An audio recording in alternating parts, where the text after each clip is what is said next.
Hi guys, welcome back. இன்னைக்கு நம்ம பார்க்க போறது ஃபிஃப்த் கொஸ்டின். இது கொஞ்சம் ட்ரிக்கியான question.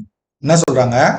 What may be the stable oxidation state of transition elements with the following d electron configuration in the ground state. Ground ஸ்டேட்னா என்னது? நார்மலா இருக்கிற ஸ்டேட்ல, அயான்ஸா இல்லாத ஸ்டேட்ல அப்படின்றாங்க. சரியா? இப்போ 3D3 அப்படி இருக்கும்னா என்ன மீனிங்னா 4s ஃபுல் ஆயிட்டு தான் 3D வரும். கரெக்டா? அப்ப என்ன மீனிங்?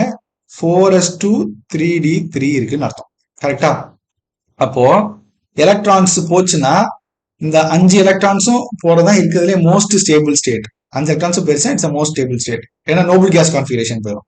So most stable +5. ஆனா ஒரு எலக்ட்ரான் அதாவது ஒண்ணும் போக முடியாது. மினிமம் 2 எலக்ட்ரான்ஸ், இந்த 4sல இருக்க 2 எலக்ட்ரான்ஸ் போலாம். ஸோ 2 எலக்ட்ரான்ஸ் போலாம், 3 போலாம், 4ம் போலாம், 5ம் போகலாம். இதுவும் இதுவும் ஆக்சிடேஷன் ஸ்டேட்ல வரும். ஆனா மோஸ்ட் ஸ்டேபிள் அமாங் இதுல எதுனா +5. கிளியரா? அதே மாதிரி இதுக்கு 4s2 3d5. 3d5ல பாத்தீங்கன்னா எது மோஸ்ட் ஸ்டேபிள் அப்படின்னா இந்த 7 எலக்ட்ரான் போறதான். ஏன்னா அதான் நோபல் கேஸ் கான்ஃபிகரேஷன் மறுபடியும் கொண்டு போய் விட்டுரும்.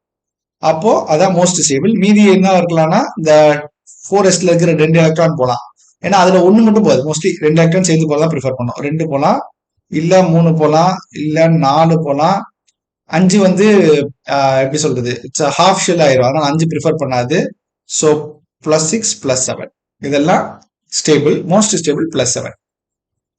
அடுத்து 3d8.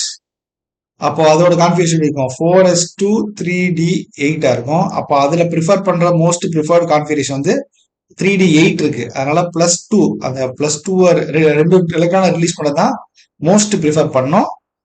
8 எலக்ட்ரான் இருக்கனால. ஏன்னா டில மொத்தம் 10 எலக்ட்ரானா, ஸோ மிஞ்சி போனா இன்னொரு 2 எலக்ட்ரானை கொடுக்கும். ஸோ எஸ் 1 2 +2 இருக்கும், இல்லாட்டி +3, இல்லாட்டி +4. இதுதான் ஸ்டேபிள். ஏன் அப்படின்னா இதுல 2 இதுல நான் இது கொடுக்கும். அதுக்கு மேல பாத்தீங்கன்னா இட் வில் நாட் ப்ரிஃபர். ஏன்னா ஹாஃப் ஃபில்டா இருக்க ட்ரை பண்ணும். கரெக்டா? 4s1ல 1 வாங்கி கடன் வாங்கி அந்த மாதிரி பேலன்ஸ் பண்ணிடும். ஸோ மோஸ்ட் ப்ரிஃபர்ட் வந்து +2. அடுத்து கடைசியா கொடுத்துருக்குது 3d4. 4s2 3d4. ஆக்சுவலா 4s2 3d4ன்றதே மோஸ்ட்லி இருக்காது. எப்படி இருக்கும்னா நம்ம ஆல்ரெடி பார்த்திருக்கோம். It's special case. 4s1 3d5 தான் மோஸ்ட்லி இருக்கும். கரெக்டா? ஹாஃப் ஃபில்ட் கான்ஃபிகரேஷன் தான் இருக்கும். ஸோ பட் இந்த ஸ்டேட்ல எது அப்படின்னு கேட்டாங்கன்னா இதுக்கு +3 தான் மோஸ்ட் ஸ்டேபிள் கண்டிஷன். +3 இருக்கலாம், இல்லாட்டி +6. 6 எலக்ட்ரானையுமே தூக்குற மாதிரி கண்டிஷனு, இல்லாட்டி 3 எலக்ட்ரானை தூக்குற கண்டிஷனை ப்ரிஃபர் பண்ணோம். ஓகே, இதான் பேசிக்கு. ஆனா D4 வந்து கிரவுண்ட் ஸ்டேட்ல கிடையாது. கிரவுண்ட் ஸ்டேட்ல 4 இருக்கிறப்போ என்ன 4s வந்து 1 வாங்கிட்டு 5 இருக்கும். So no D4 configuration ground state. Configuration in ground ஸ்டேட்ல இருக்காது.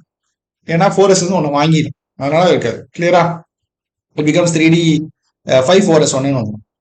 அண்டர்ஸ்டுடா guys? Okay, so that's it for today. we will meet in the next video. Video பிடிச்சிருந்தா லைக் பண்ணுங்க, ஷேர் பண்ணுங்க, வேற ஏதாவது கமெண்ட்ஸ் இருந்தா சொல்லுங்க. Okay, thank you.